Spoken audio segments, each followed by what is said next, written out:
I'm not gonna lie, like, I'm actually really impressed that what have I been pumping out? Like 3-4 hours of these fucking things every single day for the past for the past week. I haven't been this productive in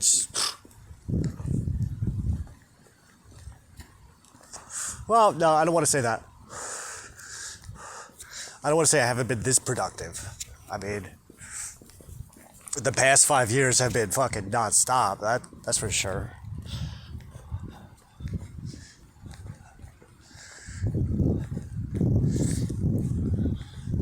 So I first got up on this kick.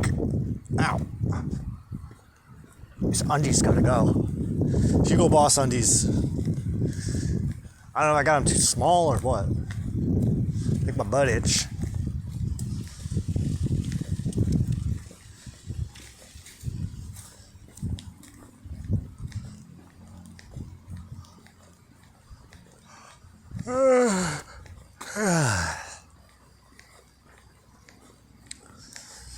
So I got on this kick a long time ago.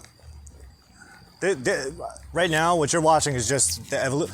Don't forget, I'm not fucking around with that page. You watch this. You owe me money. I don't need no fucking ads. I don't need no fucking AdSense or Google, whatever. You can pay me. Because this is educational. And most importantly, this is my opinion. And this is my job. Part of my job.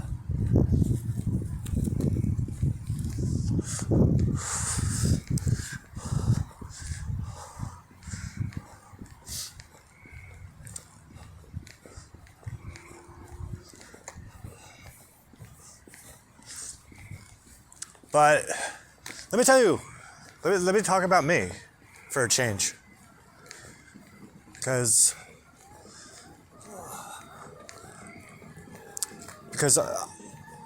I'm my favorite subject.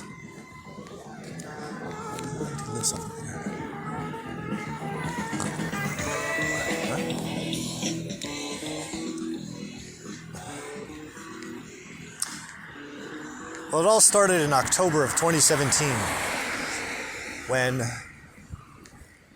I decided, like, I gotta get the fuck out of here. I had a cushy-ass job making $65,000 a year.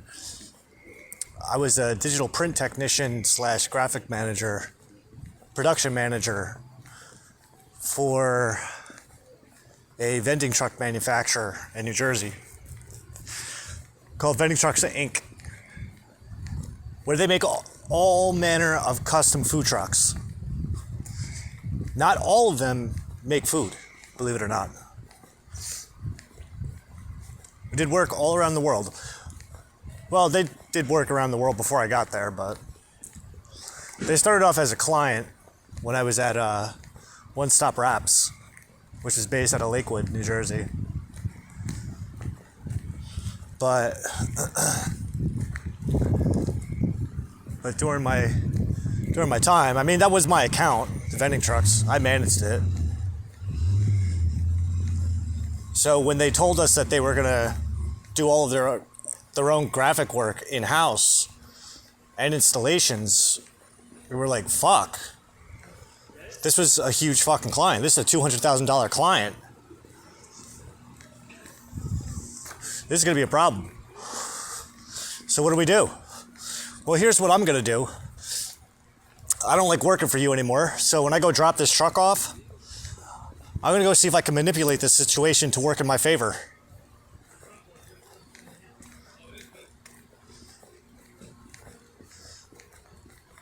So when I went to go drop off that truck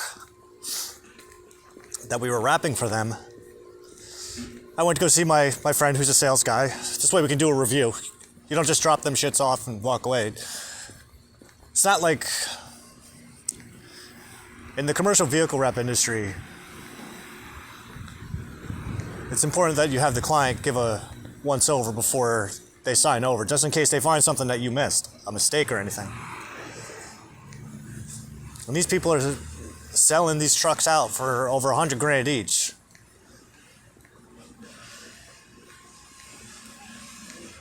And renting them. But they ain't cheap. The people who invest in this shit, they're paying good money, and they want their shit done right. If you've never worked at the commercial vehicle wrap industry before, I highly suggest it.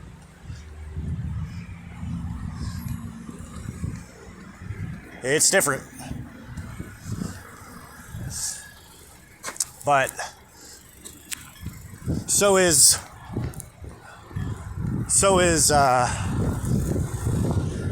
being a color expert.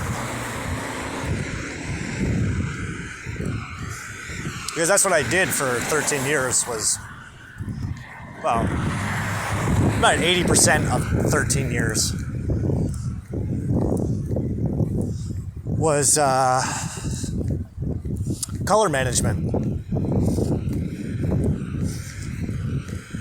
Operating large format digital printers. It's not selling shirts. Put it that way.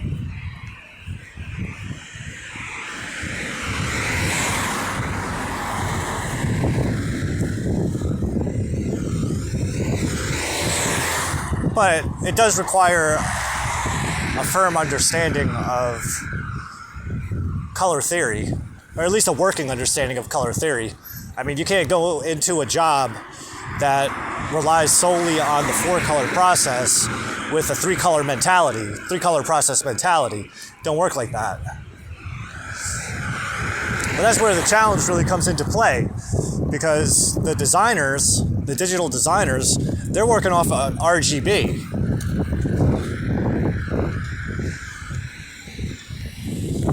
Because all digital graphics are based on the RGB system.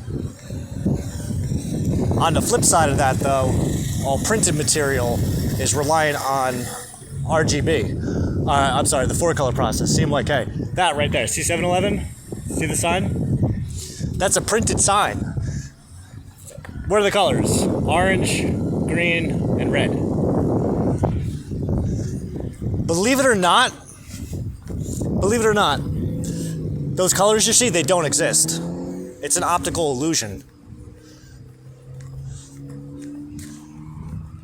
The reason you're seeing green, orange, and red is because if we took a really good microscope or a loupe or a magnifying glass, what we would see is that there's a unique configuration of tiny little dots made up of cyan, magenta, yellow, and black. And they're laid out in such a way that when you look at it from afar, when you look at it from afar, it gives the illusion of the colors green, red, and orange. But I assure you, those colors don't exist. Now up there, you see the green traffic light? That's RGB. Hey, I could be wrong. Don't take my word on that. But you're looking at me through your phone screen or on your computer. That's RGB. So how do you convert that? Because RGB has a wider color gamut than CMYK. Color gamut, it's the sphere of color combinations that one can print or put on can display on a digital screen.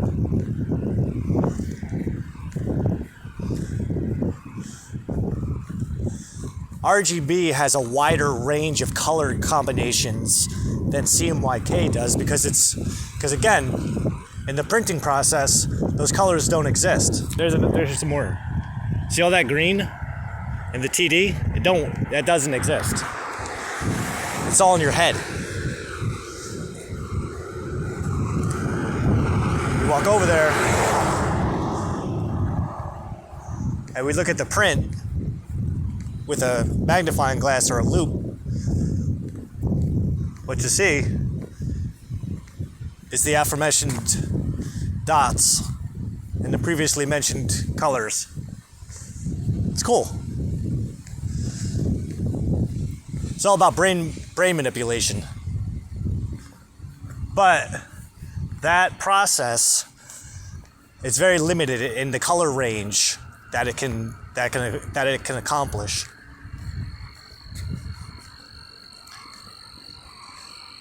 Not to mention that it also requires a lot of formulae.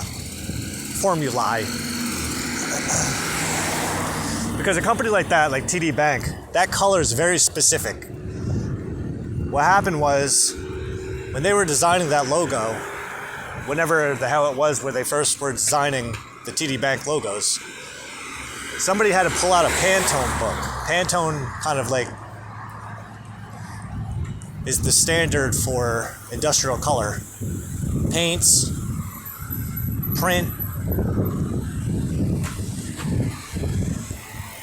But what happened was,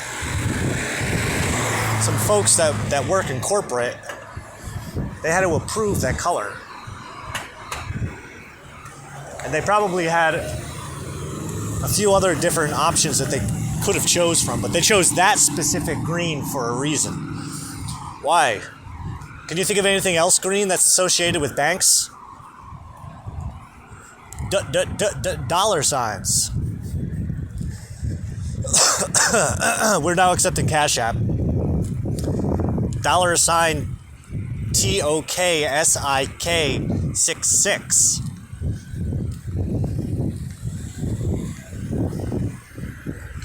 You'll know the name because it's Toxic Rex Draconis.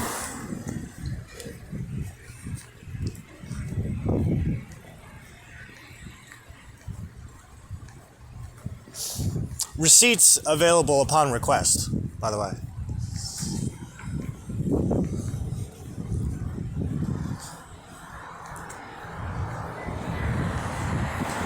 How much? I leave that up to you, because I look at it like this. What are you getting out of this? Are you leaving with more than what you had? I mean, did you already know that there was 2 different kinds of color processes? Did you know that there's 2 kinds of blacks?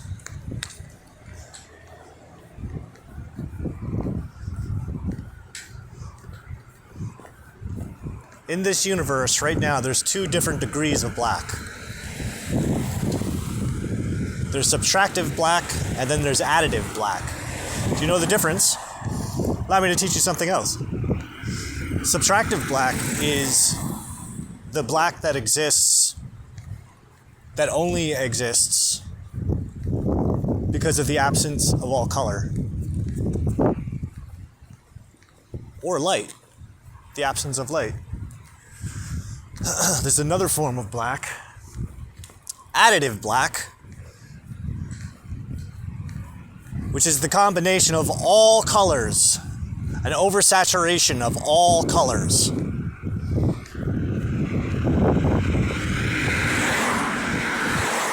So when someone says to you sometime, hey, black isn't a color because it's the absence of all light, you can respond to them, not all the time, asshole, smarty pants. Let me tell you about additive black. It's not pure black, like the black that's the result of the absence of light and or color, but black that's formulated like Voltron by the combination of all colors. And those all colors, like I said, cyan, magenta, yellow, and black, which is where the acronym CMYK comes from. Now, once you get into the large format world, though, once you get into the large format printing world, what you're going to find is that 4 colors don't actually cut the mustard. Now, your at-home printer, your color printer at home or at work, in the office, that's traditionally going to be 4 colors. CMYK. But now once we get into large format printing,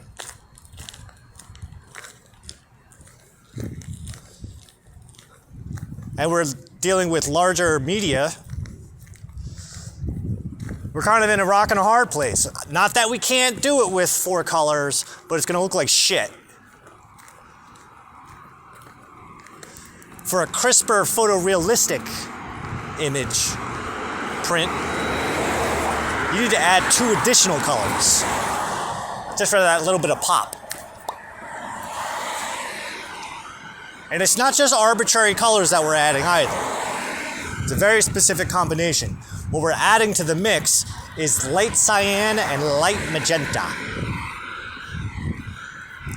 Adding those 2 in, now we can print like whatever the fuck we want. But granted, keep in mind, just because we added those 2 colors, yeah, we're increasing our color gamut, but at the same time, we still have limitations. Because light cyan is just a lighter version of cyan. Light magenta is just a lighter version of magenta.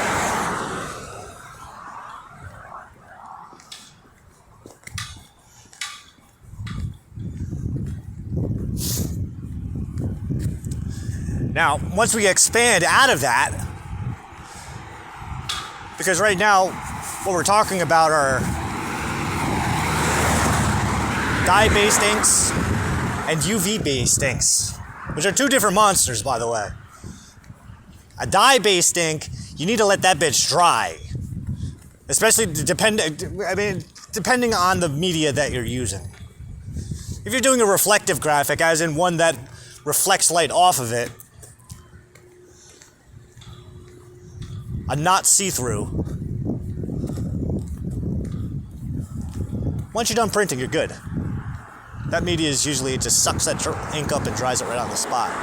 Now, if you're going to go for something like a backlit graphic, which is, so for instance, say you print a print on translucent film, apply a laminate and a backer to it, you can then apply that print to a piece of substrate, like plexiglass. Usually something milky. But you can do clear. It's all going to affect the way the colors come out. Now, if you're printing on translucent film, you want to make sure you let that bitch dry. You got to actually put the fans in front of it.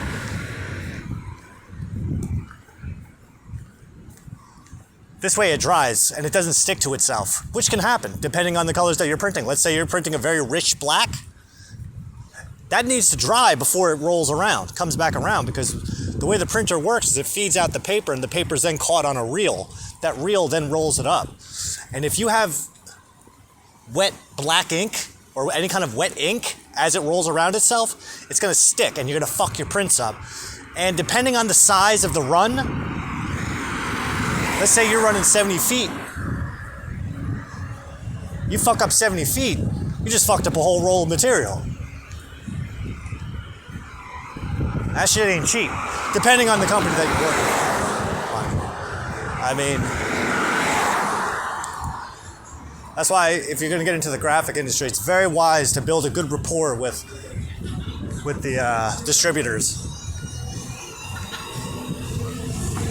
And it also helps. It also helps if you have. It helps if you have. What do you call it?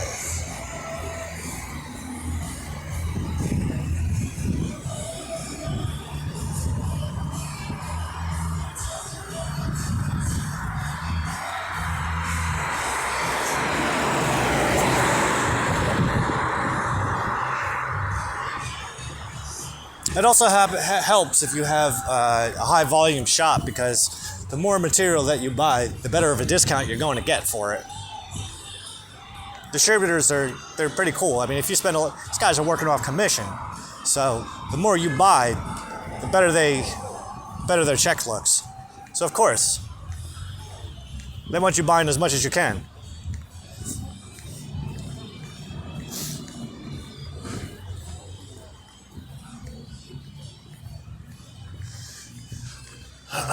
Now, what does this have to do with spirituality, though?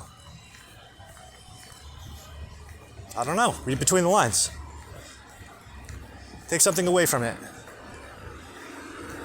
Color theory is applicable to all manner of industry outside of just the graphic print industry. But color theory also is an exercise in energy manipulation.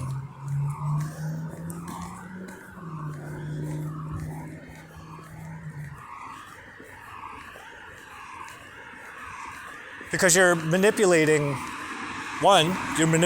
people's minds. Like I showed you with those prints. There's another one, Sunshine Cleaner. See it? Well, that's vinyl. Ah, shit, I wonder if that was all vinyl. That might have been. That's a whole other animal. But if you...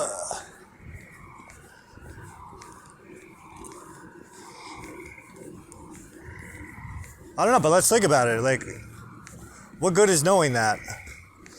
Well, for one, now you know that not everything is as what it appears. Sometimes if you look a little bit further beneath the surface, you'll find out that there's more going on than what you realized. And that's not a bad thing, that's a good thing, because what that means is now we have an opportunity to expand on something that we already know.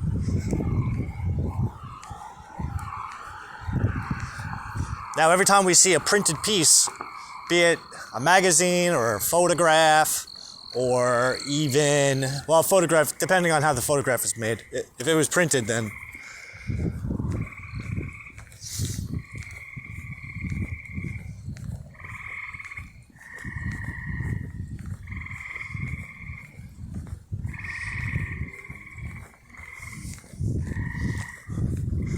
But, I mean, we can even focus on that one principle.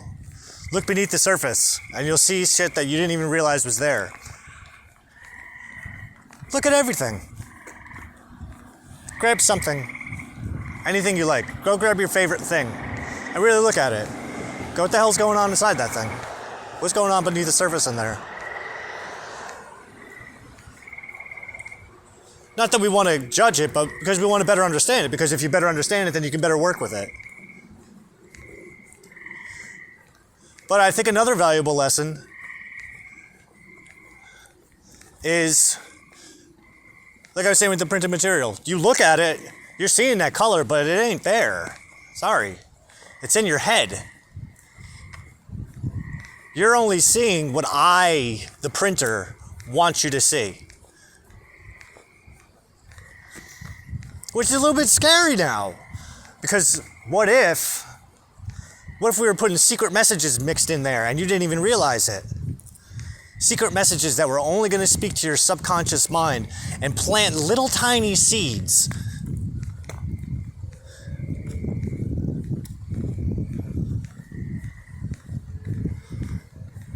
It's marketing, advertising world. Welcome. One of my favorite things about working in the graphic industry and having my hands on things, because there was times I would put the graphic together, print it, run it through post-print, apply the graphic in the production, post-production? Post-production.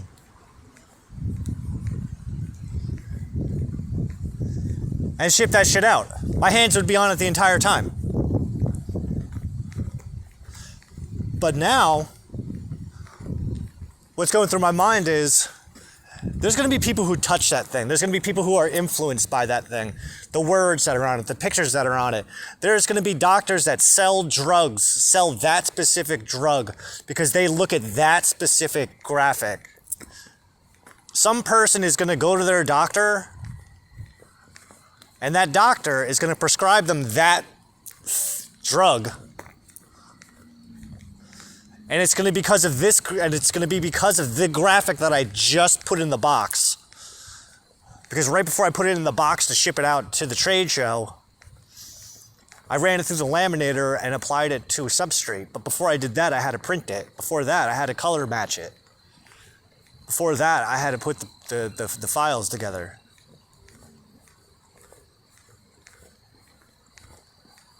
that drug is going to affect this person's life into the foreseeable future and may be a part of their lives, which in a perverse sort of way makes me a part of their lives. One time when I was younger, I probably had to be about 10, maybe 11. I went to the boardwalk with my friends because we grew up on the Jersey Shore, by the Jersey Shore, on the Jersey Shore, I guess. We went to the boardwalk one day. There was the three of us, and I remember with his mom.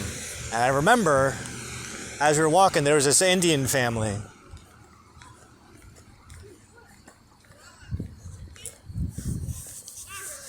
There was this Indian family, and they had a video camera, and they were videotaping their son. So this thought popped into my mind. I mean, I've said it ad nauseum at this point, but immortality is something is an achievement I'm looking to. Physical immortality is an achievement that I'm trying to accomplish. So in my mind, I went, why don't you go jump in front of that camera? This way, every single time that family has to every time that family decides to rewatch the film, they're going to see you immortalizing you in this family's life forever. Smart. I love that idea. All right. So then I jumped in front of it and I started dancing around because I'm laughing my ass off because I know what I'm thinking and they don't know what I'm thinking.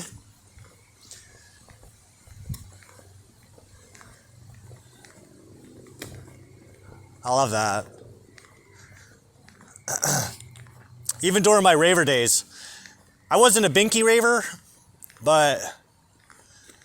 and I didn't care for binky raving, but I don't like it when people make jokes about binky ravers. I take offense to that because some of my friends used to chew on the binkies after they ate their drugs. Because it's better to chew on a binky than chew your fucking tongue off, you idiot.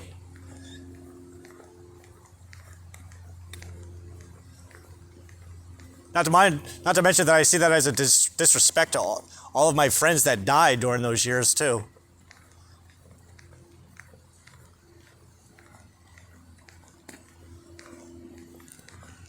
I don't think people intentionally try to piss me off. I think it's just more wrong place, wrong time, right place, right time. Because I can't imagine that dude, like, intention was like, all right, you know what, this is going to piss Derek off. I don't think so. I hope not. I'd be upset about that. That would hurt my feelings. But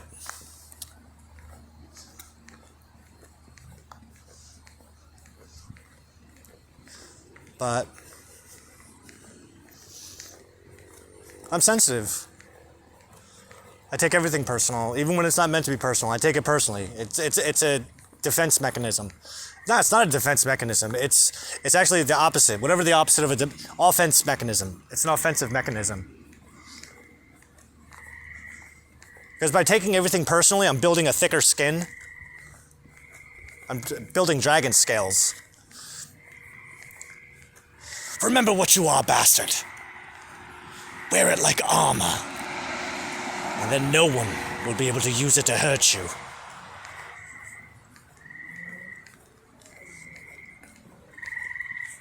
That's why it's important to tell yourself all of the things that you think that other people are thinking. Fucking loser. Get a job, you bum. Pay your alimony, you cheapskate. You're gonna miss another one of your son's birthdays? What's this, gonna be number 5 that you miss? Yes, it is.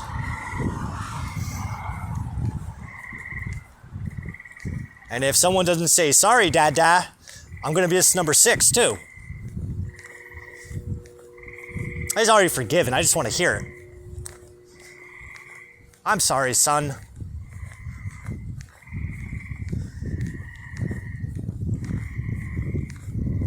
I'm sorry, son's mom. But the little prick needed to learn a lesson. Which, hey, if you want a new dad, you're going to cry about wanting a new dad. I don't want that guy as my dad. I want a new dad. All right, go get one. I'm going to go do me. Give me the finger behind my back. Nigga, I see that shit. I got eyes everywhere.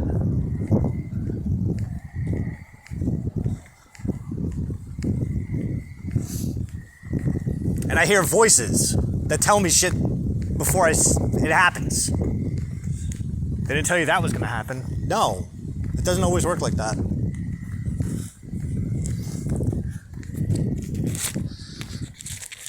Got that swag and it's pumping out my ovaries. Krayshawn. Gucci Gucci.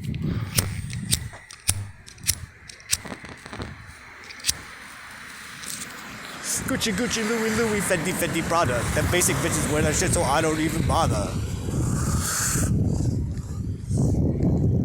I might be not wearing fucking Hugo Boss anymore either.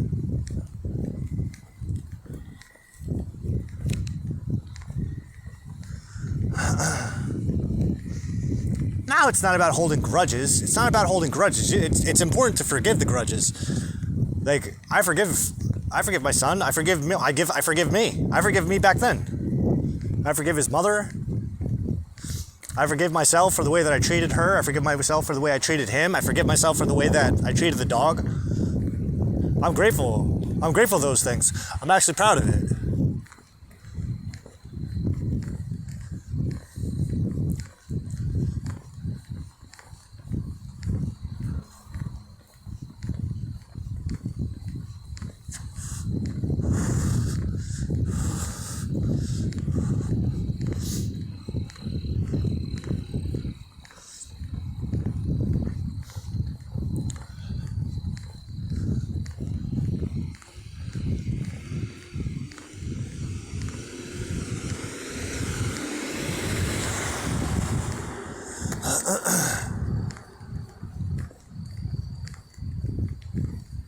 Talk about it eventually.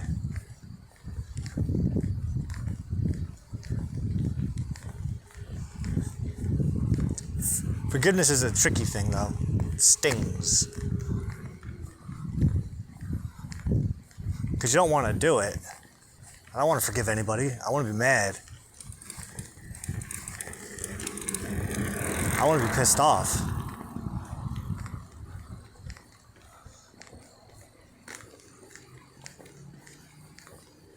I want to hold a grudge forever.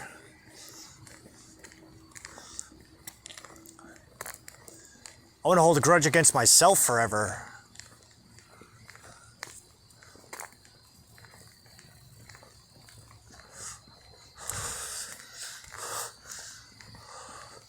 I like to feel bad for myself forever. I like to have a forever pity party.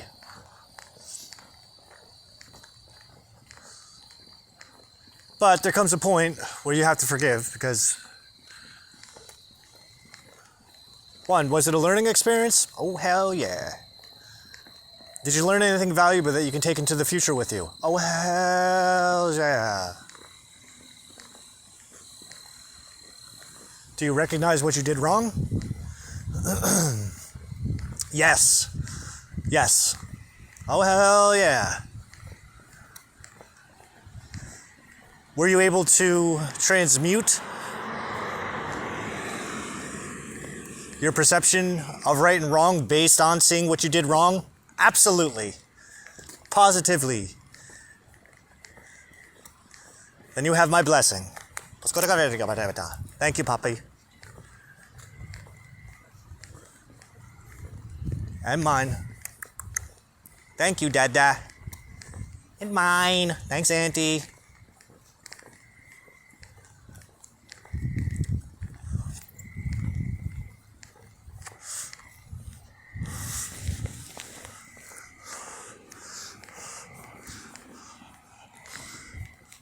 Excuse me.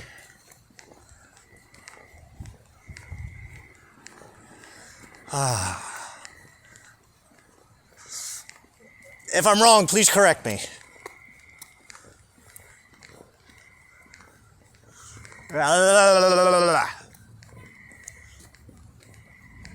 Thank you, me magic. If you want to learn witchcraft, I highly recommend going through Mia Magic first. Before you get into any of those fucking crazy books, like people go like, oh, where can I learn witchcraft from? Where can I learn witchcraft? Go straight to Mia Magic and give her all the fucking money.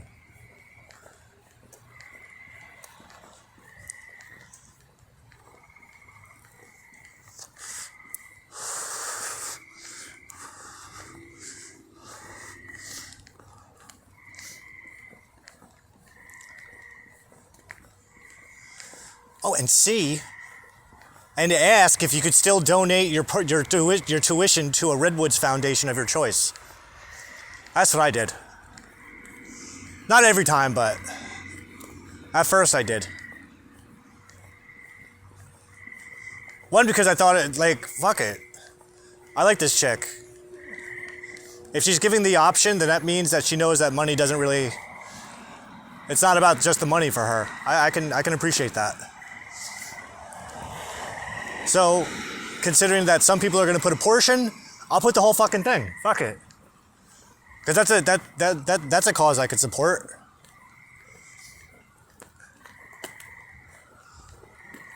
Because I want to go there, see Redwoods. And thanks to my donation, thanks to my healthy donation to the cause, I usually get letters. Thank you letters. Thank you. The president of the organization even sent me a really nice thank you.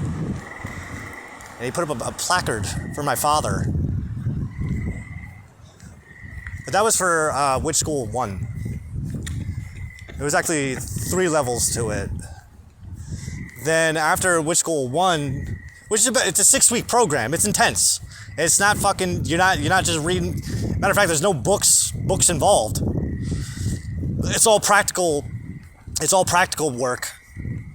It's theory and then practical application of the theory, which is what I appreciate. And it's all basic stuff. Very basic. We don't even get to elemental magic until Witch School 2. So right now what we're doing is we're laying the foundation for what you're going to build upon, which makes sense. It's a lot. It's Now mind you, when I went into it, I already had 4 years of experience in studying and practicing magical application. Different forms of magic, including but not limited to symbology, occult symbolism, a sprinkle of Golden Dawn, dash of Freemasonry, which was more, well, the Freemasonry was more, well, technically I did get a lesson from an actual Freemason. That's how I learned how to read tarot cards, was from a Freemason. But the guy was dead. The guy's been dead for like 200 years. How did you learn from a 200-year-old dead guy? Well, he wrote a book, and it was published in 1888. It was called Tarot of the Bohemians. It's a really good book. It's also the book that kind of influenced me into considering taking on Hebrew as a second language.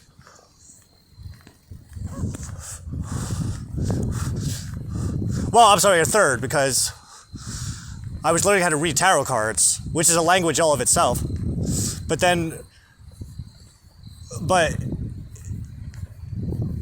in Tarot of the Bohemians, 1, they're using an older tarot deck, and 2, the guy's getting into Freemasonry secrets. It's not your standard tarot book. It's more about learning to read tarot cards as a means of exploring the different spheres of consciousness that exist within the mind. Well, I mean, within the soul, within the person. which just happens to be well, I mean, Hebrew is its own animal, but Hebrew corresponds with, Hebrew is the influence for the cards, or the cards are an influence for Hebrew. I don't fucking know I don't know. I wasn't there when it was all fucking drawn up. Or if I was there when it was drawn up, it wasn't in this body. So, I mean, I gotta, I'm trying to figure that one out. It's one of those mysteries of the universe that require an answer. What came first, Hebrew or the tarot? Now, technically Hebrew came first before tarot, but tarot, according to the old stories,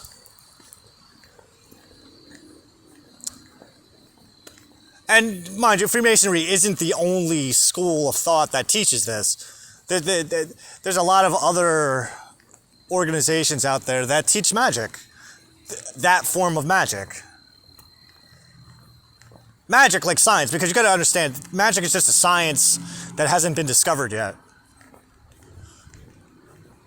by pop culture science. Yet. We call it weird science in my industry. But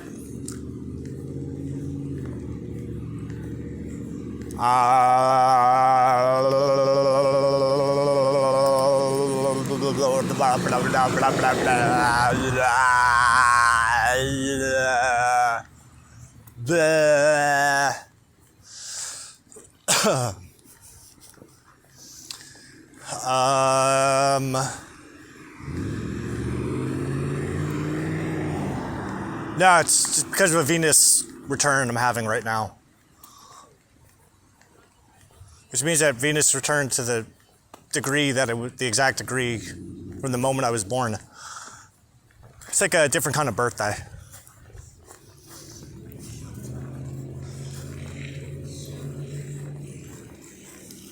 How you doing? It helps if you understand the Venusian language.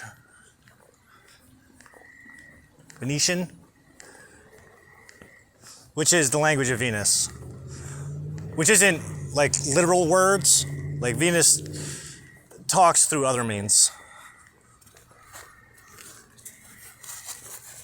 More yummy means. It's like Venus talks.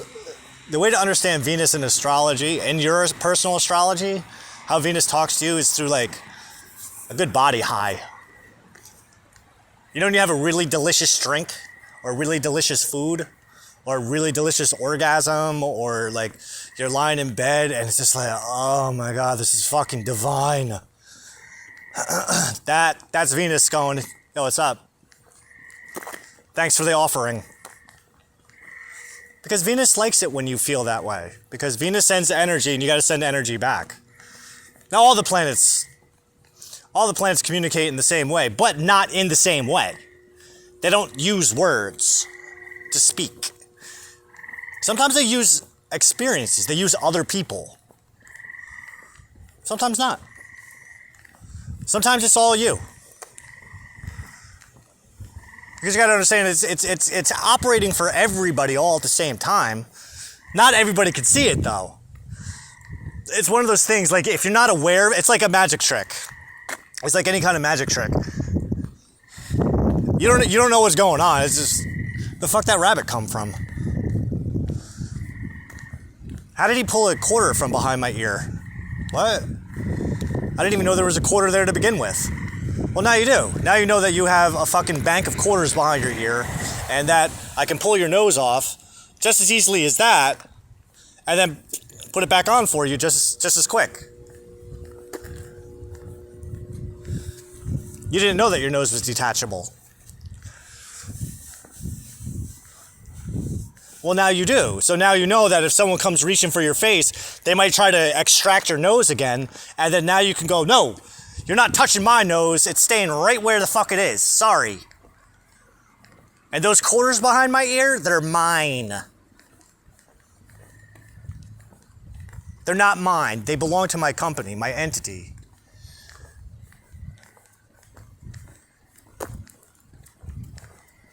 I don't have any money.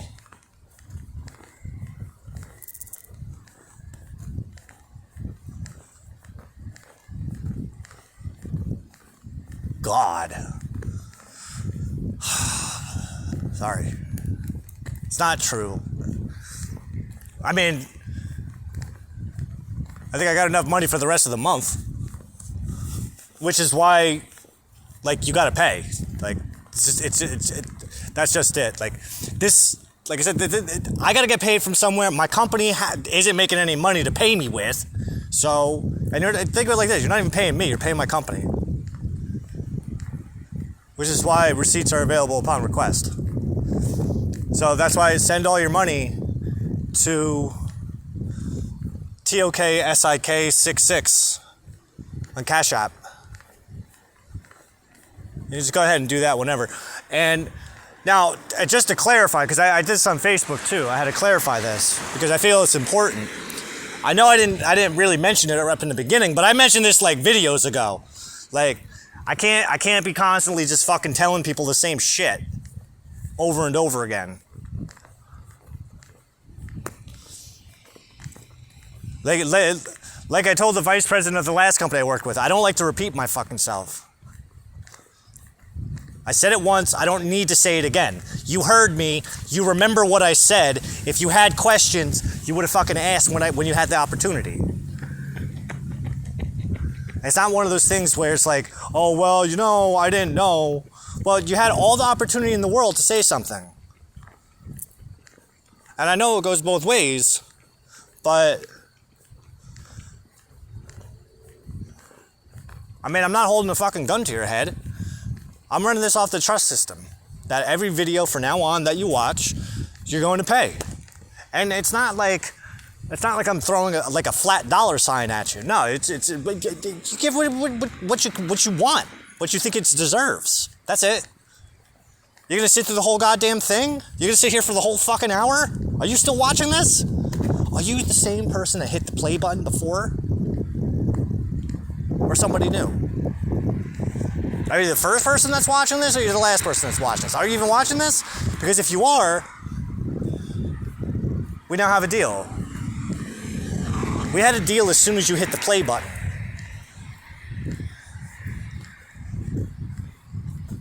So every video moving forward, it's gonna be the same thing. Like, you just pay once. That's up to you. I mean, if you want to pay to see it more than one time, that's on you. But even $1 gets you a free wristband to continue watching it. It's not a bad deal. Because by the time you're done, by the time you're going to Cash App and you're trying to make the decision's already been made. If you weren't going to pay me, then you wouldn't be watching this in the first place. That's how this kind of works. That's how magic works. We set the intention today for later on, for down the road. It's a little bit of time magic too. But I appreciate it, thank you. I'm not saying it's gonna entice me to make more. That's on me. I got 100 fucking projects that I'm working on. I don't know if it's that exact number, but that might be an over-exaggeration to some degree, but there's gonna come a point where I'm juggling 100 things, and the last thing I need to worry about is like continually trying to suck people's dicks to give me money. Oh, would you like it if I talked about this? Would you like it if I talked about that? How about this? I'm just going to talk about whatever the fuck I want to talk about, and if you actually made it this far, that's because you're supposed to hear it. That's how this works. We're exploiting metaphysical laws. The effect comes before the cause does. The effect is the catalyst that brings the cause into fruition. It's called retrocausality.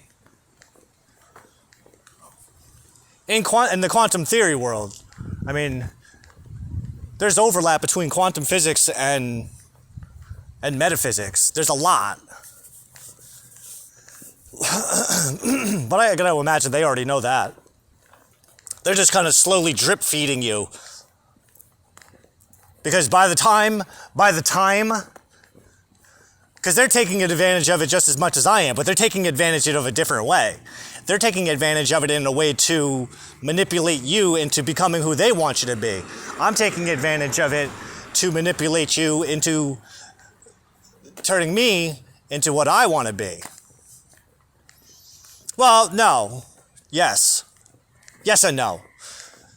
Because half the work's on me. That means I have to do the things too. I can't just sit on my ass. But it works both ways in the sense that you do what they want you to do. I mean, it's not like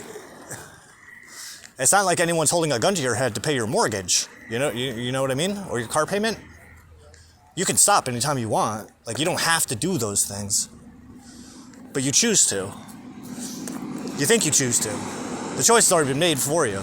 That's what you gotta understand, is every choice that you've ever made isn't really even your choice. People just like to feel like they're in control. No one's ever in control. The more that you try to control something, the more that it ends up controlling you. You ever try to control a situation and it worked out exactly the way that you wanted? Without having to do like a lot of subtle, clandestine manipulation? Just slight little tweaks. I'll tell you a story. When I first I had been trained in the arts of large format printing before I became a large format printer.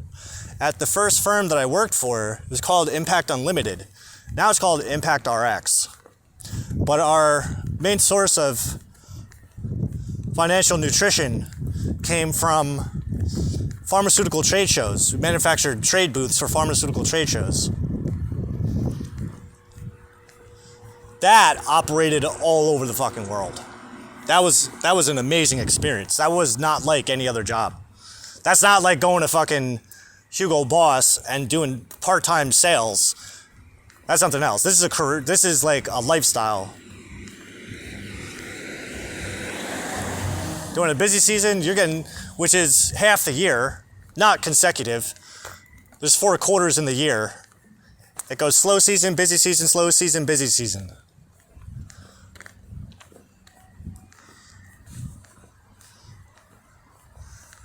But when it's busy, you're working 60, 70 hours a week. 50 if you're lucky. There is no under 40. And there is no 40 anymore. Those numbers don't exist anymore. Those numbers have been replaced with everything above. 50 to 70, sometimes more. 50 to 80. The most I ever worked was 82 hours in a week.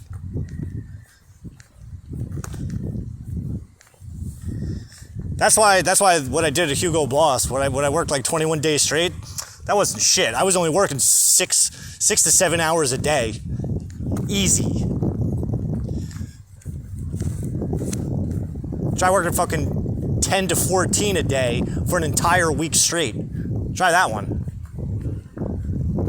And then go back to do it the next day because you didn't get the weekend off. Like you normally do. I remember that check though. And unlike Hugo Boss, we were paid every week. That's why those motherfuckers, they try to push it as far as they can with shit.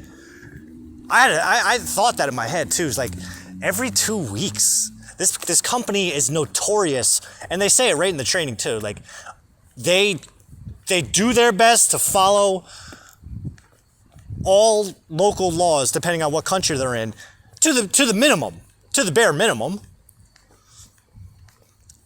2 weeks to get paid. You know what that's like?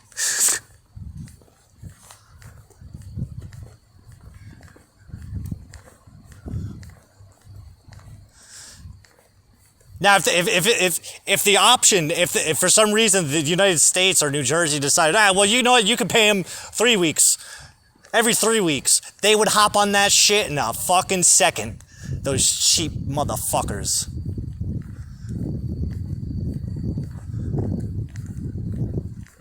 Not the people, the positions. The position is just like a spirit. It's the spirit, it's the mindset. Like a regional manager, you could take one regional manager out, put another regional manager in, they're the same guy. It's the same exact guy.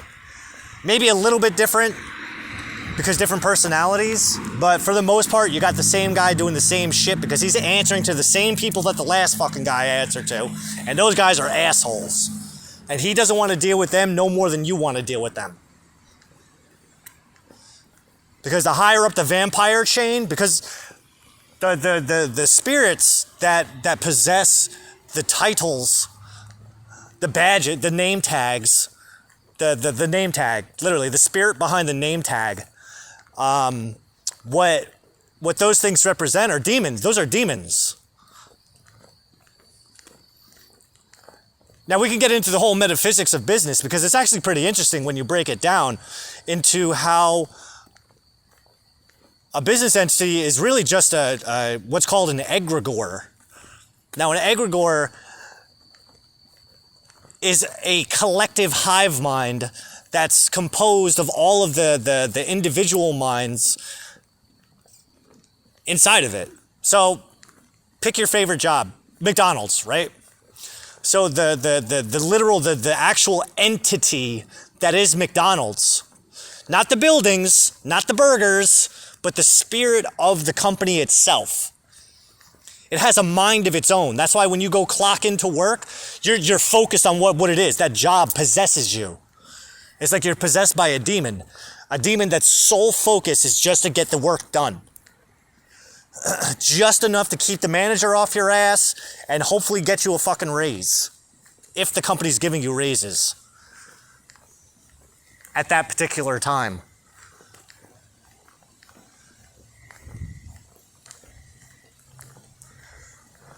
Now, the further up the chain that you go, the more demanding. Well, I mean, it's demanding in different ways. Different types of management, different personalities behind management, different dollar signs. Now,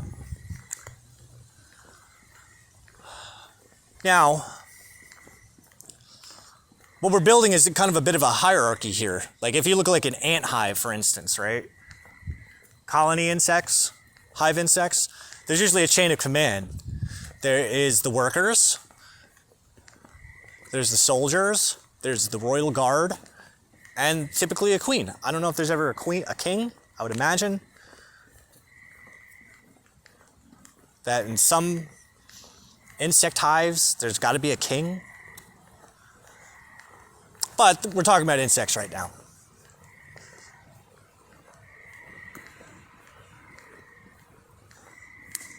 Think of any big corporation just like that. It's a bunch of colonies, it's a bunch of little kings and queens and drones, worker bees. And every single one of them is possessed by this spirit, this intention.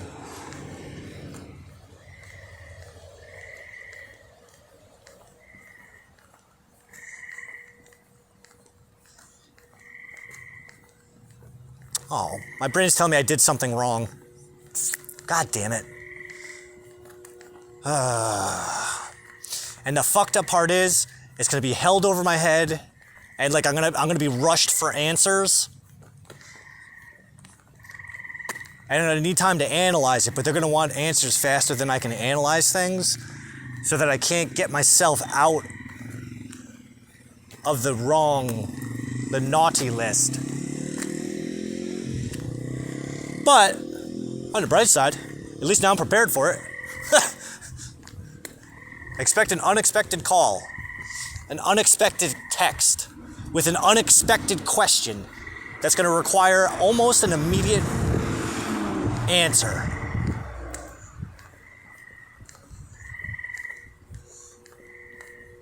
And expect semantics to be used. So be prepared to use semantics back. Okay? A semantics war. I love them. Especially when I have nothing to lose. Except your dignity. I already lost that. What about your credibility? I'm the most credible motherfucker I know. Ain't nobody gonna ruin my credibility with me. Well, maybe. Maybe that's the way to, maybe that's my weakness. Is if you can make me doubt myself. Well, no. I mean, Because doubt's not even what you think it is. Doubt's just old energy that's coming out to the surface so that you can see behind it. A friend of mine, I believe he was my friend, my ivory brother, he said to me, you got an answer for everything. Yeah, I do. That's a good thing. Always want to take my shit. Oh.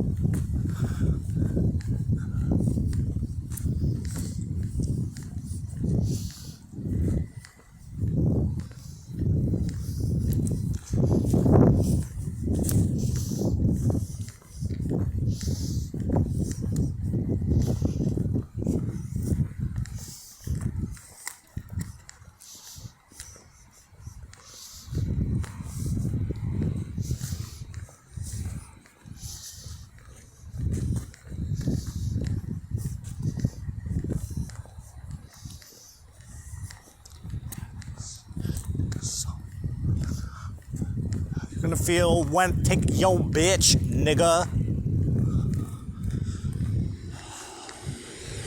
It's a good song. Not yo bitch.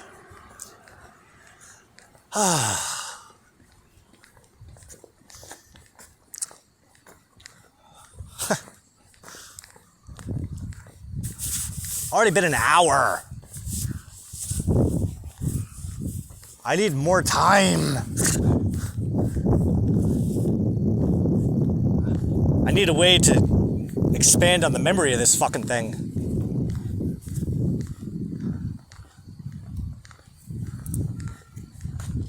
Well, if I needed more memory, if I needed more space, I need more time for this. No, try to presume that you're putting in exactly the amount of effort and energy and time into this project. You're investing the exact amount of energy, time, and cognitive calories to get done exactly what you need to get done so that you don't have to do shit no more. You can do the other stuff.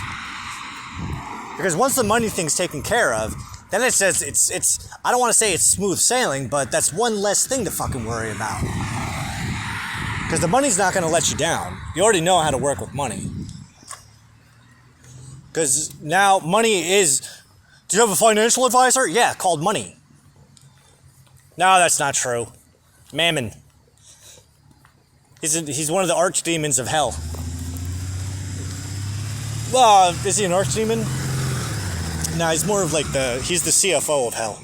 Because you gotta look at, when you look at hell, look at the hierarchy of hell. It's run like an organization. It's run like a business. Our business is souls.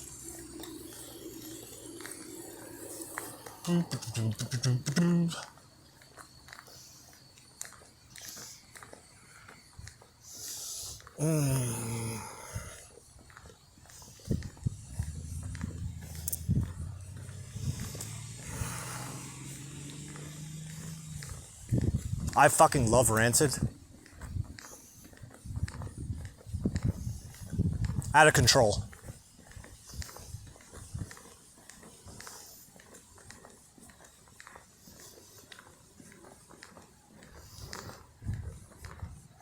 Oh, I remember the first time I heard this song. The first time I remember hearing this song, we were in the limo to my best friend's wedding. That was a fun wedding. The control, we're out of control!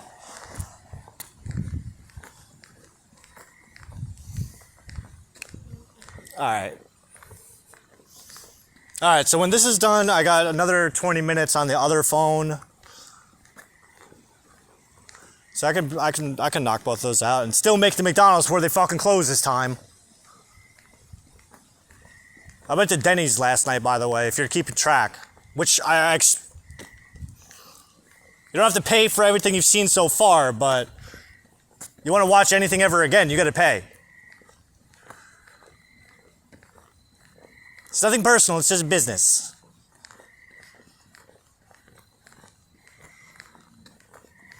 If it was personal, I'd point you out directly and go, you specifically, motherfucker, you gotta give me that goddamn green.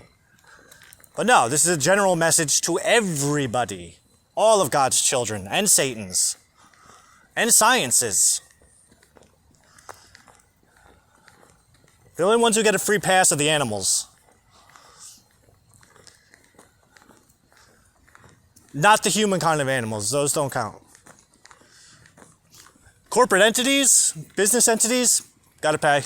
Actually, you gotta pay more than... There's a set fee for those motherfuckers. Nah, there's not. Because if my theory is correct, then my entity is going to infect every other entity throughout the entire globe. So those larger entities, they're going to know exactly how much they got to pay me. Because it's going to go right through the finance department.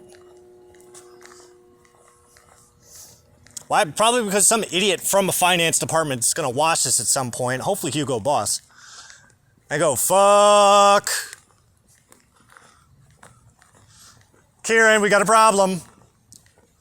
Oh, you got a problem.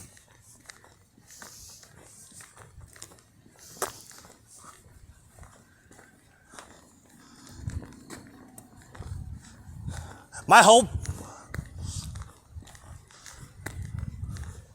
I have a dirty fantasy. That I'm going to get hired back to Hugo Boss, and then people are going to resign, or they're going to try to resign, but I'm not going to let them.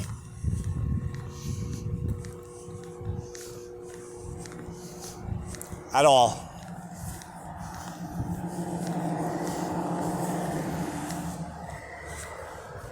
Because I'm going to pay them just enough to deal with my shit. Just enough. Maybe even right to the fucking penny, just to be an asshole. Or actually give it a little bit more, too. This way it'd make it really worth your while. Absolutely, sir. You could yell at me all day. Awesome, you fucking idiot. Now go get me a fucking coffee. Before I fire you. For real this time. Then I'll hire that asshole over there for half of what you're getting.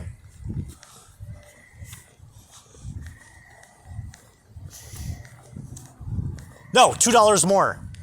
But I don't have any experience, sir. I don't give a shit.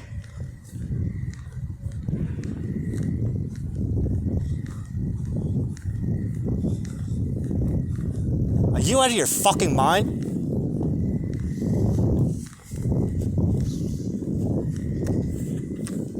Am I? Yeah. Yeah. Yeah, I am.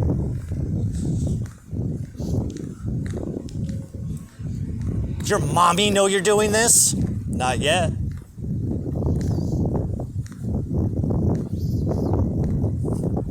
Your father would be rolling over in his grave.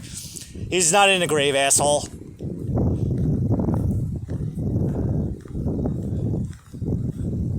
We cooked him into ash. And then during a black magic ritual that really happened, I ate some of the ashes. You just sounded like your father when you did that. I know.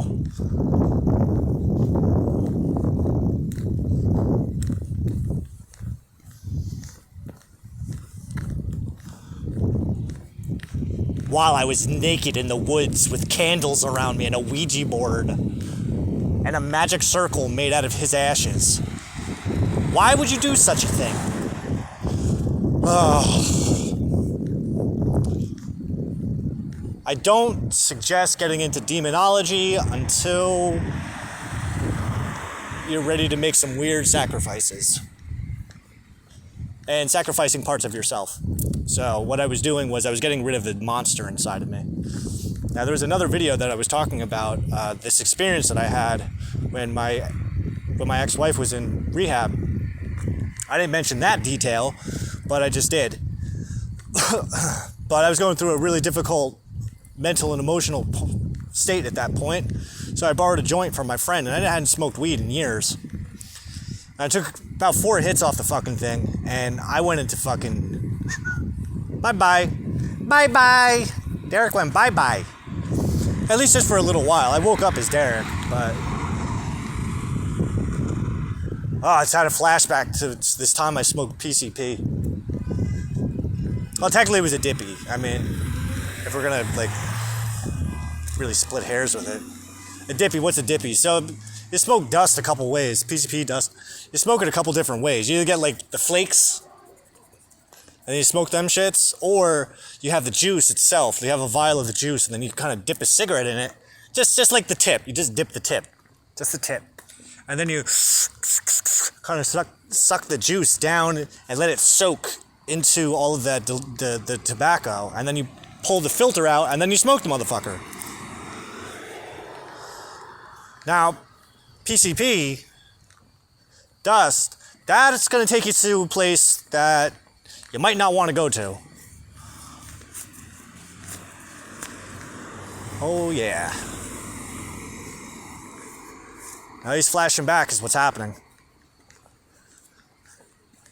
I remember this one time, I went to this place, and the voice told me, none of them are real. It's all in your head. Everything you think you know doesn't exist. They're already dead. What?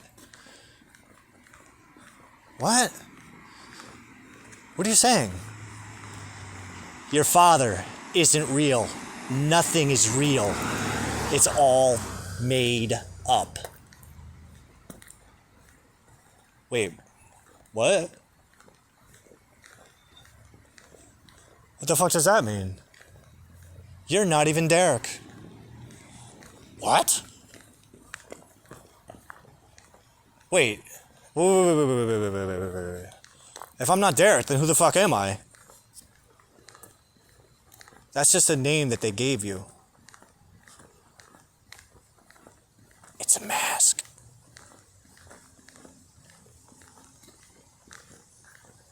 That fucked me up for a long time.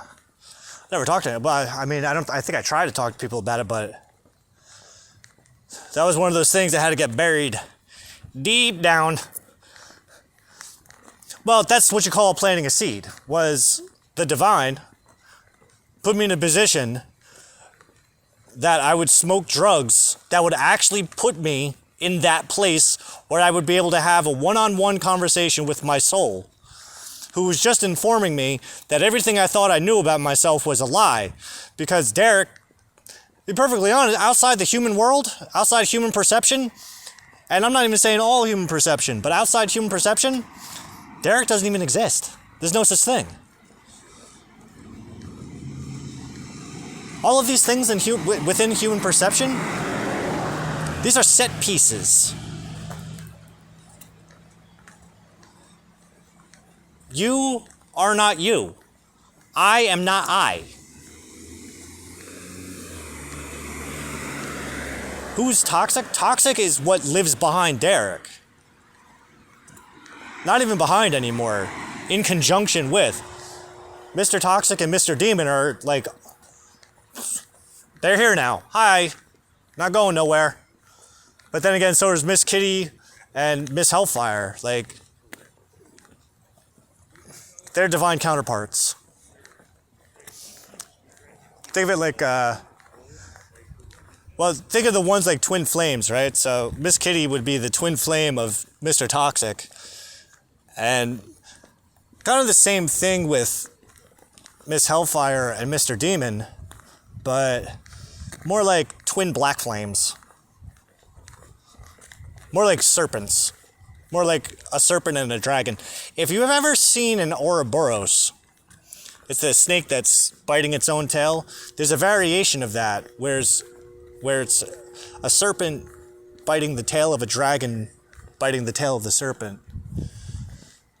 That would be a little bit more close to what represents Mr. Demon and Miss Hellfire. Because you have to understand that twin flame relationship, it starts within. You have to be your own twin flame. But every flame has a dark side. Even the sun, there's a black sun. You can't see it, which is why you can't see it. The mysteries of the black sun are revealed by staring directly into the sun. that you can't see. Now, that's a little bit more of magic operation that might be going to whoosh. Now, there's some propaganda behind the Black Sun. Himmler's SS, they had, in one of their main offices, they had a big floor mural of the image of the Black Sun. Very cool looking. But blackness, darkness, nothing. It really represents the things that you can't see. That's it.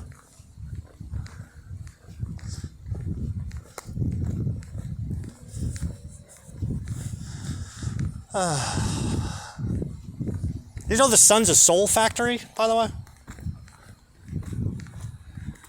That's where your well, it's a life factory, I guess. Where do the souls come from? Well, I guess maybe it's a soul recycling plant. Because everything dies without the sun. I don't know if you knew that. That's science fact.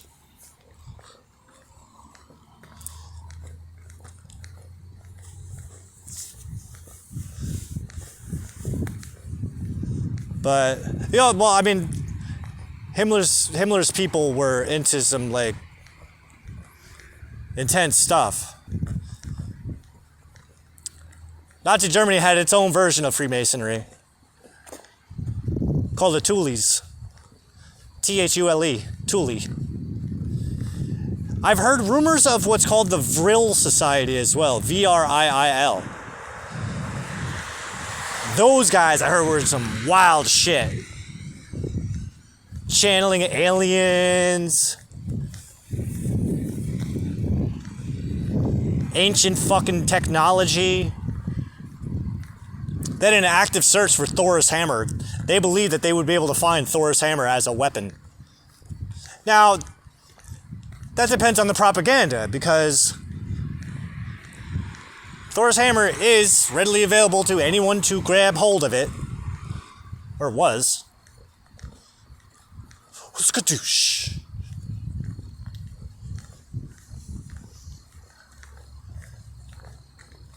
Mjolnir was more than just a hammer. It was a mindset. You ever watch a Thor movie? You ever notice that Thor just don't give a fuck?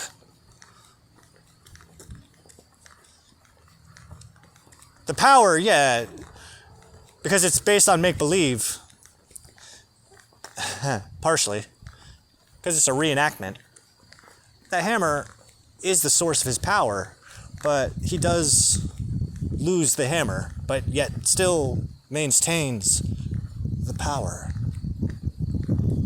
I mean, he turns into a big fat fuck afterwards, but that's because he didn't believe in himself.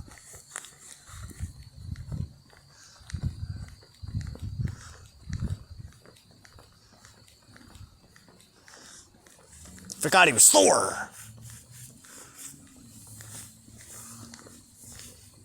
Failed to see the victory in the failure.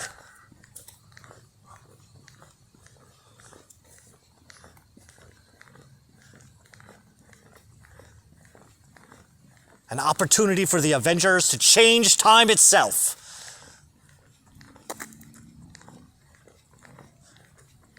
With the help of the Tesseract, which is a real thing. That's not a fake thing. That's actually a thing.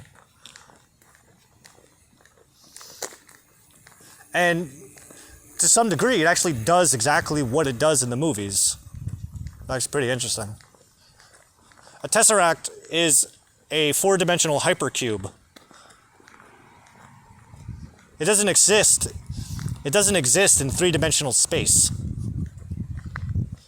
It's got too many dimensions to it. It's got an extra dimension that transcends physical reality. Did you know that the human organism can only perceive about this? Well, I guess it depends on the organism. Between 5 to 10% of reality. You can Google that one. Google might even tell you 5.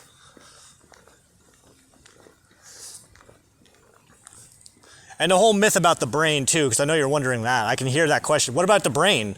What What about that whole thing with we only use like 5% or 10% of our brain? That's true to a degree. It goes both ways. In the sense that, one, yeah, your whole brain's going, it's doing things, but you're only consciously aware of about 10% of the cognitive functions that are going on. It's not the brain's fault, it's your fault. Like, you had the opportunity to learn all of these things, but you chose to ignore them. That's kind of how it works. It's like, oh man, I want to use more of my brain. I want to be more consciously aware of what my brain's doing. Well, maybe that's something we'll talk about one day. Why the value of training your left arm to write. And the value of using multiple pens to write with. How to build focus, maintain a thought.